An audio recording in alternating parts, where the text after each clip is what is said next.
The early morning light painted soft hues across the Vietnamese countryside, coaxing the world awake with a gentle warmth. Lyhoaica, her hands callous but nimble, moved among the fruit trees with a practiced grace, her mother working alongside her. The air was thick with the sweet, earthy scent of ripe jackfruit and the humid breath of the delta. "Good morning, everyone," Lyhoaica greeted, her voice a melody against the rustling leaves. "It's lovely to share this peaceful start to the day with you. I hope your hearts are full of positive energy. Thank you for visiting my small corner of the world. May your day be as joyful as ours, spent harvesting nature's bounty." Their days were dictated by the rhythms of the earth, a timeless dance of planting, nurturing, and reaping. Today, it was the heavy, spiky jackfruits that demanded their attention. Lyhoaica's mother, her face etched with years of sun and wisdom, pointed to a cluster of fruits. "My dear, we must choose the ripest ones first. We harvest them as they mature, ensuring each one reaches its peak sweetness." There was a quiet satisfaction in their movements, a connection to the land that ran deep, passed down through generations. Farming here wasn't just a livelihood, it was a way of life, a cultural anchor in a rapidly changing world. Each fruit represented not just a potential sale, but also the culmination of patient labor, the blessings of nature, and the sustenance for their family. Lyhoaica carefully examined a large fruit, its skin golden green. "These two trees aren't quite ready, Mom. Dad, you should take a look when you get back." She paused, a thought blossoming.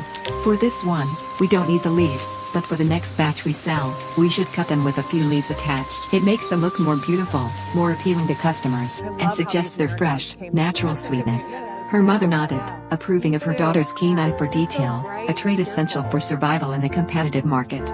The quality of their produce, the care taken in presentation, these were small but vital elements that ensured their family's well-being. This particular tree, however, had yielded its last ripe fruits for the day, its branches lighter now, ready for their next cycle of growth. Their morning's work was almost done. As the sun climbed higher, casting longer shadows, Lyhoaica remembered something with a jolt. "Oh, Mom, I forgot to save some for Tony." Tony, her younger brother, had a particular fondness for jackfruit. The thought brought a gentle smile to her lips. "These fruits are no longer for sale, we'll take them home for Tony to enjoy." Her mother chuckled softly, understanding. Family always came first. The small gesture underscored the deep familial bonds that were the bedrock of their existence, where even a simple fruit held sentimental value. Lyhoaica knew her brother would be delighted. "You go home first, dear," her mother instructed. "I need to go check on one of my patients for a while, then I'll follow." Lyhoaica nodded, gathering her basket. Her mother, known throughout the village for her skill in traditional healing, was often sought out for her remedies and compassionate care, embodying a deeply rooted cultural practice where elders often served as community healers, their knowledge passed down through oral tradition. This role, while unspoken, was profoundly respected. Meanwhile, a different kind of conversation was unfolding a short distance away, a stark contrast to the harmonious rhythm of Lyhoaica's life. Two figures, their faces hardened by a life of petty transgressions and idleness, loitered by the roadside. One, a man with a sneering grin, lit a cigarette. "Officer," he addressed his companion, a larger, more menacing figure, with a sarcastic edge that mocked the very authority he invoked. "Did you lose a lot on a cigarette yesterday?" The nickname "Officer" was a perverse joke, highlighting their detachment from law and order, a crude irony that underscored their self-appointed status on the fringes of society. The larger man, whom they ironically called Big Bullies, exhaled a plume of smoke, his frustration palpable. $5,000 gone, just like that. So unlucky. What can I find to get rid of this bad luck now? He kicked a loose stone, his temper simmering. His companion, ever the instigator, grinned wider. "Find a girl to play with. Let's go get it back tonight, eh?" The suggestion hung in the air, cold and predatory.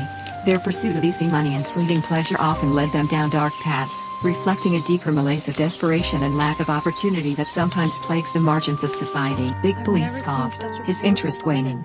"I'm tired of playing with girls. I'm looking for something more substantial.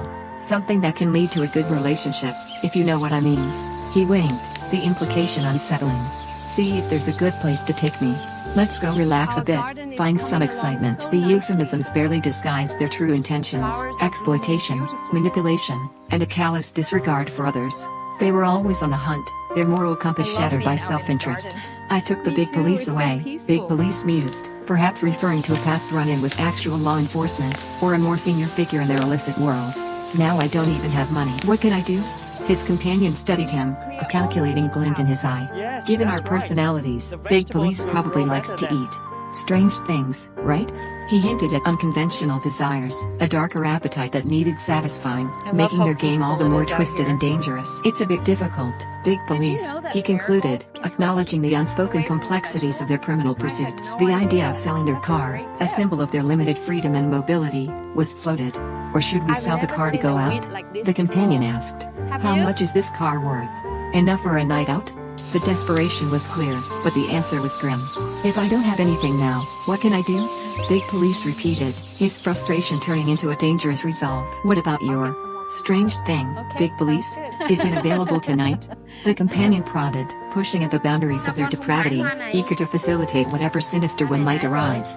Their entire focus revolved around instant gratification and escaping their bleak reality, often at someone else's expense. Then, a glint of opportunity. I know this girl, the companion revealed, a sinister plan forming in his mind. She only has 2 sisters. The younger one needs money for treatment. She's home alone right now. He paused, letting the implication sink in. The information, casually acquired, was a weapon. Let's try to persuade her. His voice dropped, laced with malice. Let's go, Big Police. What do you think? This girl is ripe for the picking. She probably can be easily swayed, but why isn't she delicious? He meant she might be an easy target, but he still questioned if she would provide the excitement Big Police sought. Let's do it. How can we trick her? Big Police asked, his eyes gleaming with a predatory hunger. The plan was set. They drove to a secluded stretch of road near the village, lying in wait. The girl, her face pale with worry, walked alone, her thoughts consumed by her sister's plight. She was on her way to borrow money, a desperate attempt to bridge the gap between life and death for her sibling. The thugs recognized her, their eyes narrowing. Okay, then where are we going? One called out, feigning camaraderie. Are you going out with me? Are you going with me? I'm very happy. His voice was a sickeningly sweet lure. He feigned concern, twisting her pain into an opportunity. I heard that your sister is in the hospital and needs money. Are you going out with us? Or are you not going anywhere? His tone shifted, the charm curdled into a threat. The girl's heart pounded. She knew them by reputation, the dangerous whispers that followed them. Who are you? She stammered, fear gripping her. But they were already out of the car, closing in. Get in the car and go out with us. Big Police commanded, his voice devoid of any pretense of politeness. No, I won't go, she cried, struggling. They grabbed her, trying to force her into the vehicle. We'll give you any money you need, but you're not going anywhere else. It was a chilling declaration, an offer of coerced help that was anything but. Her desperate cries sliced through the quiet afternoon. What's the matter? Is there anyone? Don't save me. Stop. Stop right now. Her voice was raw with terror, a plea into the empty air. Just then, Lyhoaica appeared, her basket of fruit swaying gently. She was on her way home, having finished her work, her mind still on Tony and the simple joys of family. But the scene unfolding before her shattered that peace. 2 burly men, their faces contorted in menace, were forcefully dragging a young girl towards a car. The girl's desperate cries echoed, tearing at Lyhoaica's heart. Her first instinct was fear, a familiar tremor from a past self that would have frozen, but something shifted within her. The sight of such blatant cruelty ignited a spark of defiance, a nascent strength she hadn't fully acknowledged. Stop. Lyhoaica shouted, her voice surprisingly firm, cutting through the tense air. The thugs turned, momentarily startled by the unexpected interruption. Lyhoaica didn't hesitate. She dropped her basket, fruit scattering across the dusty path, and rushed forward. She didn't have a weapon, only her hands and a surging sense of righteous anger. As she engaged them, a chaotic struggle ensued. The larger thug, caught off guard, stumbled. Lyhoaica, fueled by a surge of adrenaline, landed a punch on one of them, a surprising force from her slender frame. The thugs, not expecting resistance, especially from a woman, were momentarily disoriented. Seeing their chance, Lyhoaica grabbed the terrified girl's hand. Run, she urged, pulling her away from their grasp. The 2 women sprinted, their feet pounding the dusty path. The thugs, recovering from their surprise, were hot on their heels. Big CA, is it okay? You can catch those 2 kids. One thug yelled, a mix of anger and frustration in his voice. He seemed to recognize Lyhoaica, perhaps from her family's presence in the village, adding another layer of danger. I'm not at ease, Big Police grumbled, his ego bruised. I'm going to catch those 2 kids. Showdown. I've been going home for a while, but I haven't seen them yet. The gate is still locked. What are you doing? Why haven't you come home yet? Is there something going on? Let's go herd chickens. Joe, stop. Stop. His incoherent rambling suggested a disoriented pursuit, their predatory focus momentarily shattered by Hoaica's unexpected bravery. Hoaica and the girl dashed through the labyrinthine pathways of the village, weaving between small houses and overgrown shrubs. The sun beat down, intensifying their flight. Where did these two run so fast? Big Police roared from behind, his voice echoing with frustration. His companion was equally baffled. I don't know where they ran to. Which way did they run? I can't see them. The section outside is very straight. They must have turned here. If I catch them, I'll die. The chase became a desperate game of hide and seek, the thugs' anger mounting with each failed sighting. Their prey had slipped through their fingers, an insult to their perceived authority and power. What did these two eat to run so well? The smaller thug panted, amazed by the girl's speed. Which way did they run so fast? You go up to Kia and find them. Let me search this area. They split up, hoping to corner their targets. The dense foliage, the winding paths of the village, usually a peaceful backdrop, now served as their hiding place. A mazag aims their pursuers. Hoaica pulled the girl deeper into the cover of a thick bamboo grove, their breaths ragged. They pressed themselves against the cool, rough stalks, straining to hear the thugs' movements. The sound of heavy footsteps grew fainter, then closer again, then faded into the distance. Yes, Big CA, a voice muttered, close by. I don't know where these two are hiding. They're so fast. If I catch them, I know Tay-Tao. If I catch them, I know Tay-Tao. Did he dare to hit me, Big CA? Did you see those two kids? No, you couldn't find them? You didn't see them, Big CA. The thugs' frustrated conversation drifted through the leaves, a chilling reminder of their proximity and their intent. Hoaica held her breath, her heart a drum against her ribs, urging the girl to remain silent. The minutes stretched into an eternity, each rustle of leaves, each distant sound, sending a jolt of fear through them. Finally, the voices receded, swallowed by the village sounds. They must have gone this way. How angry are they? The thugs' parting words, filled with vengeful frustration, indicated their continued search, but they had clearly lost the trail. Hoaica waited a few more moments, then slowly, cautiously, peered out. The path was empty. She felt a wave of dizzying relief wash over her. Let's go. Come with me now, she whispered, pulling the girl gently from their hiding spot. I've distracted them. We're fine, we're fine. The girl, still trembling, looked at Hoaica with wide, grateful eyes. Luckily you were here, otherwise I wouldn't know what would have happened to me. Her voice cracked with emotion, the terror still fresh. It's good that I'm fine. Please, you'll take me home now. Hoaica offered a reassuring smile, a comforting presence amidst the lingering fear. Who are you? The girl asked, her gaze clear now. I saw you, I know you. The other day, you and your mother came to my house to check on my sister.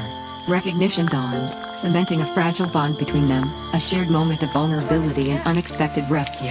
Let's go home now. I'm afraid they'll come back. Hoaica nodded, her resolve firm. They walked quickly, their hurried steps echoing the lingering anxiety, until the familiar sight of the girl's simple home appeared. We're already home, Hoaica said, a sigh of relief escaping her lips. The small, weathered house offered a sanctuary from the harrowing encounter. As they reached the entrance, the girl's gratitude poured out. Sister, please go inside so I can lock the door. I'm afraid they'll come back. Her voice was still shaky, the ordeal clearly leaving its mark. Luckily, I thank you so much. Without you, I don't know what would have happened to me today. Her eyes brimmed with tears, reflecting the profound relief and the depth of her recent terror. Hoaica gently squeezed her hand. It's okay. Where were you going that you met them? She asked, her concern genuine. The girl looked down, her shoulders slumping. I was going to borrow money to send my sister to the hospital. Sister, my sister went to the hospital again. Her voice was heavy with a familiar sorrow. Hoaica remembered her mother's previous visit, a quiet act of kindness. So, when I took the medicine your mother gave me, my sister didn't get better, the girl explained, a new wave of despair washing over her. I took all the medicine that you gave me, but she got sick again. I went to the hospital to see the doctor, but the doctor kept her there. After she finished taking the medicine, she got sick again. I took her to the hospital. The repetition of her sister's illness, the cycle of hope and relapse, painted a bleak picture of their struggle against poverty and chronic disease. It highlighted the harsh realities faced by many rural families, where even basic healthcare could be a crushing financial burden, often forcing them to choose between traditional remedies and costly hospital care, a dilemma that weighed heavy on the vulnerable. My life is also very difficult, the girl admitted, her voice barely a whisper. My sister's condition is like that. Have I told my parents yet? I also called them. They also sent money back, but it's not enough. Sister, it's hard for me. My parents work far away and I'm alone at home. It's hard. I love my parents so much. I don't earn much money as a worker, and my sister is in the hospital. I don't have enough money. The weight of her responsibilities, her parents' distant labor, and her sister's fragile health created an unbearable burden for someone so young. This was a common plight in many developing regions, where economic pressures fractured families, sending adults to distant cities for work, leaving children to fend for themselves or care for ailing siblings. Just now, I said I wanted to borrow money. Can I borrow it? Her question, though addressed to Lyhoaica, was more a desperate plea to the universe. I borrowed too much, now they won't lend me anymore. I'm sorry. She looked away, shame mixing with her desperation. Lyhoaica's heart ached for her. Next time you go out, remember to be careful, okay? She advised gently, the memory of the thug's still fresh. Okay. Just now, those two guys, Kia, asked me where to go. I don't know. When I passed by, they kept telling me to follow, but I didn't go. They kept pulling me into the car. These guys must be bad guys. They probably invited me to go with them to play and trick me. Next time, pay attention when you see them, stay away from them, okay? Okay. The girl nodded, absorbing Lyhoaica's advice, a newfound vigilance in her eyes. So you're not afraid of them, but I fought back? She asked, still surprised by Lyhoaica's courage. Lyhoaica smiled, a quiet strength radiating from her. Yeah, I'm not afraid. Seeing you like that, I came to help. In the past, when I saw something like that, I was also scared. But now I've changed. I have to be strong so I can help many people and help myself too. If anything happens, they won't be able to bully you. And my lover is a police officer, so I'm not afraid of you or me. If anything happens, be strong, don't be afraid. The more you're afraid, they will know your weakness more and bully you. Okay, let me get some water. Just give it to me. No need, dear.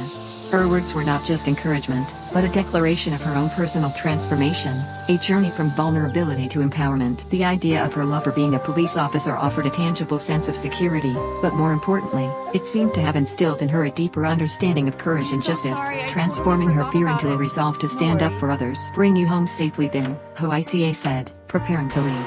But the girl was still worried. Sister, please let me go home, but they are probably still out on the street. Are you afraid of meeting them? Lyhoaica shook her head, her expression unwavering. I'm not afraid. It's just that you're here, so I run to take you home to keep you safe. But if I'm alone, I'm not afraid. I have a way to protect myself. For me, just stay here for a while. You don't have to worry. Her confidence was reassuring, a stark contrast to the girl's lingering fear.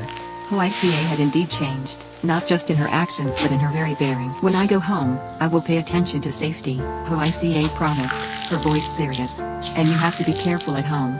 If they know your house, it will be dangerous, so you have to pay attention too. Yes, if there is any difficulty, come to my house and find me for help. I will help you. This offer of continued support, of a safe haven, was a powerful testament to the communal spirit of the village, where neighbors often formed a critical social safety net, providing mutual aid in times of crisis. Yes, I'm home. I'm going home. Yes, I'm going home. Be careful. It's still early. Lyhoaica reiterated her advice before departing, leaving the girl with a glimmer of hope and a renewed sense of security. As Lyhoaica walked home, the afternoon sun softened, casting long, golden shadows across the rice paddies. She saw a familiar figure kneeling in her yard, her mother, diligently cutting the overgrown grass around their house. Let me help my daughter cut some grass around here, her mother murmured to herself, a common phrase of selfless maternal love. You must have been busy lately, so the grass has grown too much. Her words, though spoken to the grass, were a silent acknowledgement of Lyhoaica's demanding schedule and her unwavering commitment to her family. Hello, Mom, have you been home for a long time? Lyhoaica called out, a smile touching her lips, happy to see her mother safe and sound. Her mother looked up, her face creasing into a warm smile. Mom, you've been home for a while. Mom, I didn't see you. The grass around the house is too big, so Mom helped me cut it for you. Where have you been? You're coming back later, Mom. There was a gentle chiding in her voice, but primarily concern. Yes, on the way home, I ran into a little problem, Mom. Lyhoaica began, deciding to recount the harrowing experience honestly. What's up? Her mother asked, immediately sensing the shift in her daughter's tone, her maternal instincts on high alert. I'm on my way home, then I met two young men teasing a girlfriend. That girlfriend is the friend that my mom went to see the doctor the other day for her younger sister. There are only two of them in the house. I heard her say she was walking on the street when those two young men teased her and dragged her out to play. That girl, don't go. I stood up and helped her. Lyhoaica's mother listened intently, her expression growing grave. It's so dangerous. Why are young people these days so reckless? They dare to tease people in broad daylight. Her voice was laced with anger and worry, reflecting a societal concern about declining moral standards and increasing vulnerability, especially for young women in rural areas who might be seen as easy targets by those with ill intentions. How did you handle those two young men? She pressed, needing to understand the full extent of the danger. At that time, I was in a hurry and saw that girl needed help. I didn't know what to think. I rushed in to stop the two young men and help her. Hoai explained, her voice recalling the surge of adrenaline. Mom, while struggling, I punched that young man once, and then the two of us ran away. Hoai admitted, a touch of wonder in her voice at her own unexpected strength. Her mother gasped, her hand flying to her mouth. We were weak and had soft hands like this, but we dared to face two arrogant young men like that. It was very dangerous, my child. Is Kia okay? Her mother's concern for both girls was palpable. Luckily, I arrived in time to lead her and distract them. We were fine. Lyhoaica quickly reassured her. I'm not okay. Yes, I'm not okay, Mom. I was too reckless, my daughter. We were weak and had soft hands but dared to fight back. That's reckless. Next time you have to be careful. Her mother's relief was mixed with a stern warning, a reminder of the fragility of life and the need for prudence. Lyhoaica nodded, understanding her mother's apprehension, but her own conviction was firm. Yes, I know that, but seeing her being bullied like that, I can't stand by. From now on, I'll be different. I'll be a strong person, Mom, not as weak as before. Before, I saw people like that, I was also afraid and didn't dare to stand up to defend myself, but from now on, I will be different. Her words were a testament to her profound personal growth, a conscious decision to shed her former timidity and embrace a new, empowered self. This transformation wasn't merely physical, but an awakening of her inner spirit, a determination to protect herself and others. I have to be strong, they won't be able to bully me, Mom. Her mother looked at her daughter, a mixture of pride and apprehension in her eyes. That's right, now I also have to be strong. If I'm weak, people will bully me. But no matter how strong I am, I have to pay attention and be careful.